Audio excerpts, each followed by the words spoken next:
Okay, this paper cutter was a sample paper cutter sent to us for testing and evaluation. We've had it about a few weeks to a month, and now we're just going to sell it as used.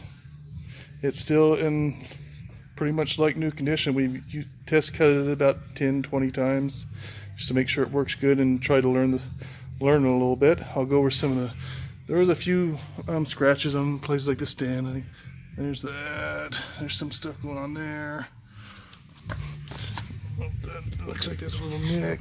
Maybe a little nick up there too. See, there are some little scratches here and there. That's a kind of a chip there at the bottom. Paper cutter's not as bad, but there's a little bit there on this there. Looks like a little bit right there. There's some lines here.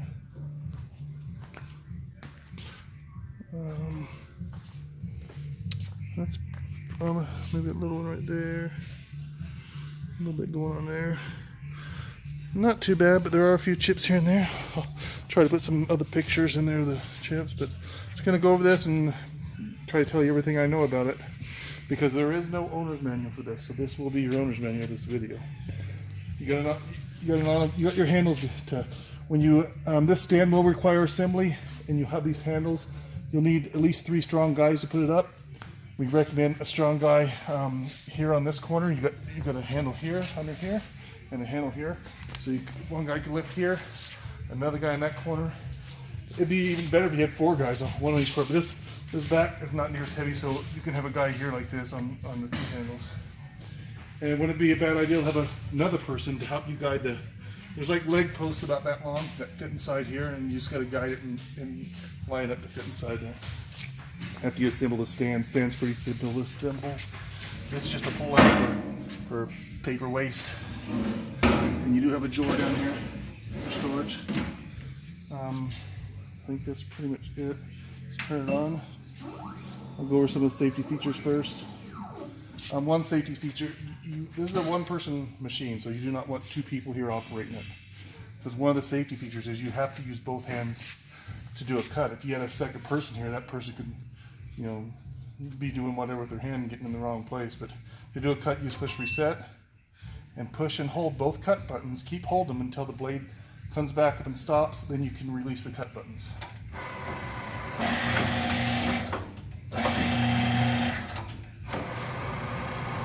That's pretty much it on that.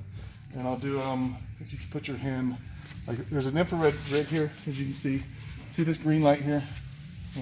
There's a green light right there. There's a red light here. When someone puts their hand in here, I'll put my hand. You can see how anywhere in here, it turns red.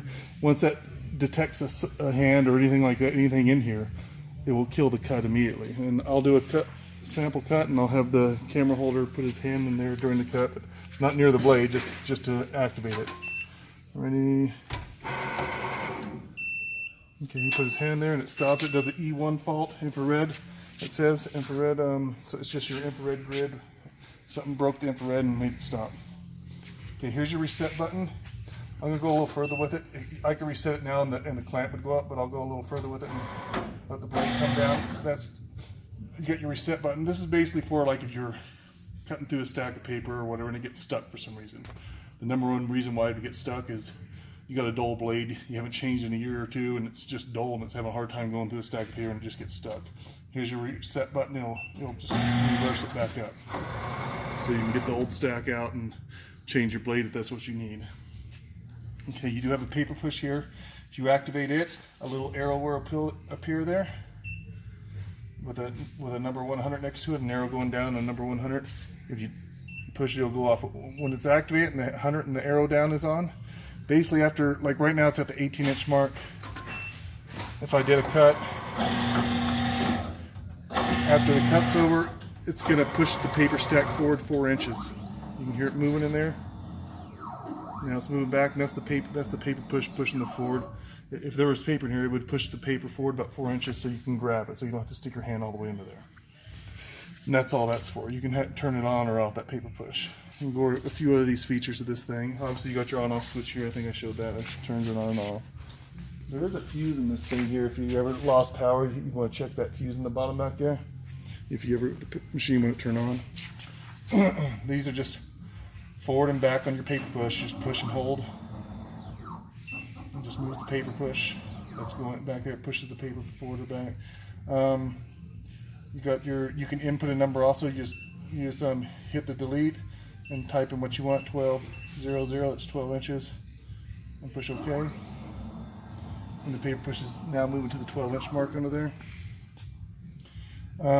8 inches. I'll do another one. Delete 800. Sometimes you got to double push it. Depends on what you did last.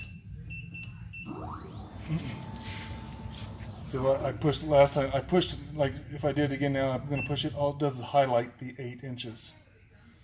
But you got to push it again to erase it. The first time I did, there was nothing there. So I'll now do 7 inches. So if there's something in there, you do have to push the delete twice before you input a new number. I'll sit it back. Oh, that's good. I'll leave it there. Okay, let's go over to the S is for sections. All these numbers are just input numbers. You know what the delete for. You know what the OK is for. I'll push the. Right now it's in M. You can see it right. I don't know if you can see it, but there is an M there with a box around it, and that's the M right there. This is auto or manual mode. It's in manual right now, and that's just basically you type in the number you want and let the paper push go to it. I'm going to put it in auto mode. So A there now, and it comes up with these things. You want to push delete to highlight those dashes there, and that you input your first number, and I'll do 16 inches. And this is for something like if you have something you cut the same all the time, and you have multiple cuts that you need to do in a certain order. I'm going to put in 16, and then push OK, and it'll jump down to the number 2 spot. And I'll push 1400, and I'll push OK. I'll jump down to number 3 spot, and I'll push 1200. These are the cut links I'm putting in. And I can go all the way up to 20 different inputs, I believe. And once you put your last input in, you push the OK twice. You push once to enter your last, and push it again to let it know you're done. And once you do that, the paper push is going to move to your first cut, which is 16 inches in this case. You put the paper in there. You do your cut. Now the paper push is going to move to the 12-inch, 14-inch mark, and to do your next cut, once you do that, it'll move to the 12-inch mark. Once you do that, in this case, it'll be done because I only input at 3, and it'll move back to the 16-inch mark. Okay, so for now, I'm just going to delete all this out. Okay, it's on memory point 1. I think there's 20 memory points in here to where you can do 20 different memory points to have memorized in here. I just delete the first one out. You can jump between memory points using this 2. It's still on highlight there, so I need to push OK to get out of it. Now it's not highlighted. Now you can use the 2 and 9 to jump between memory points. Like it's on 1 now, and I'll go down to, there's 10. Oh, it looks like there's only 10, sorry, there's only 10 memory points. So it's on 1, 2, there's 10, 9, 8, 7, 6, 5. Back to 1, memory point 1. So there's 10 memory points in here. And then there's also sections. Go to S for sections. And all sections is if you want to start at a certain cut, and then after that cut, like for instance 1 inch off the paper multiple times in a row, or a ½ inch multiple times in a row. So I'll start at 16 inches. I got to highlight it first, push that. Sometimes you got to double push it to highlight, depends on if there's something already on the screen. So we'll start 1600, we'll enter it. And then there's just one other entry. That's your start point. One other entry is what you want your cut increments to be. And in this case, I'm just going to do 1 inch, 100, and just hit OK. It's going to move to the 16, put the paper in, do a cut, then it's going to move forward to the 15 because it's 1 inch increments. It's going to do a cut, and it's going to move 14, 13, 12 on down the line. Take it. You could put a ½ inch, a ¼ inch, anything in there, depending on what you want to do, 2 inches on the increments, and you can start wherever you want. Okay, so I'm going to delete that and clear it out. Okay, they're both cleared out. Now I'm going to just move back to the, let's see, it's still highlight there, so I can push OK to get it all cleared off the screen. Now I can go to auto or manual, and that's an auto. Hit it one more time to go to manual, so back is manual. That's the main one you'll probably use is manual. And it's at 16. I'm going to move it forward to about 7 inches, we'll say. And let's do a test cut.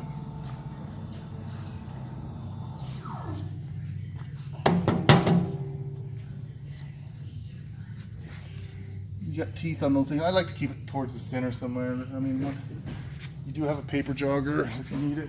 It's going to come with it. And it's basically just this right here, and you're just going to make sure it's all the way against the paper push. And like I said, I don't like to get to the side, keep it towards somewhere towards the middle, and you can see under there to make sure it's on the teeth of the paper push good if you want it to. But basically, let me go back over that. I'm going to cut that much off of it. Go back to 8 inches. Push it back to 8 inches. And get ready for 8. It's better to use the paper jogger. You don't want your, but just best to keep a habit of keeping your hands away from the blade. Reset.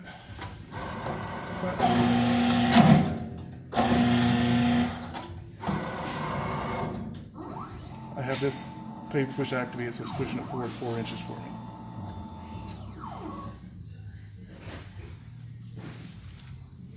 There's the, and here's the, I don't know if you get a little bit close. Does a pretty smooth cut, pretty straight, smooth cut. Okay, let's put that to the side now. Let me go through what I know on this set here. Let's go to settings, because this video is basically your manual. The first one is your memory point for auto mode, and like I told you before, you can use the 2 and 9 to go between memory points, or you can go into set and it's highlighted on number M01, and you can just go between it. 20. That's strange because there is 20 memory points in here. This only goes to the first 10 if you wanted it, but there are 20 in here. That's why I thought there was 20. I knew I seen it, but so there's that. You push OK to go. What's this? Sorry. Let me go to that. I think it's OK to go to.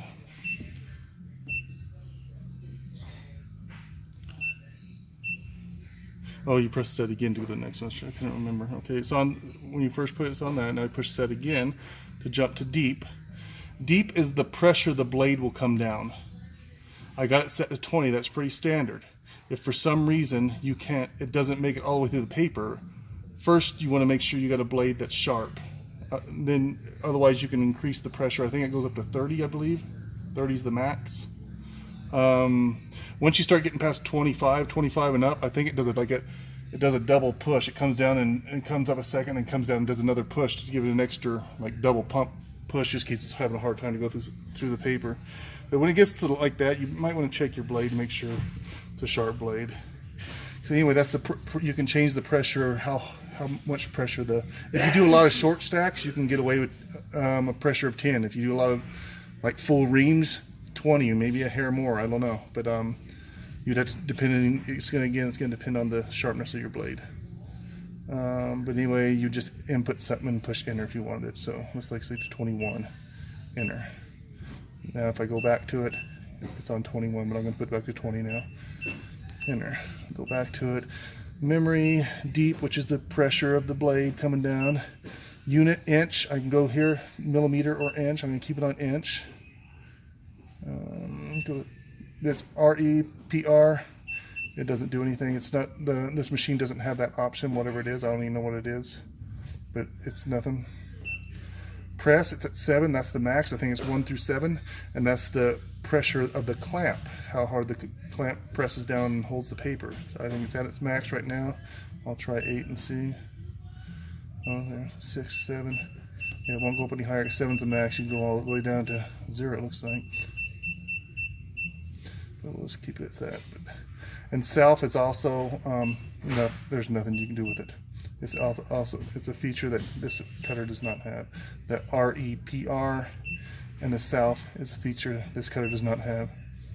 So I think that's all of them. I went through all of them there for you.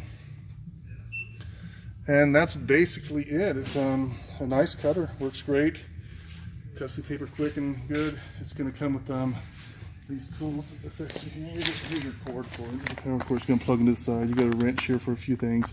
These are your lollipop blade changing tools, and basically you use those to change the blade. And I'll go with that real quick here.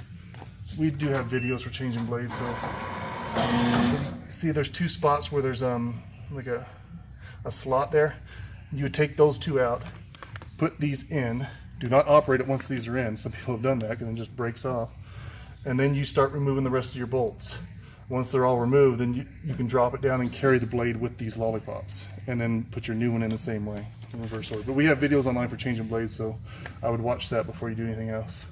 I think that's it. I'm gonna put this out for sale, and we'll see what happens, see if anybody likes it.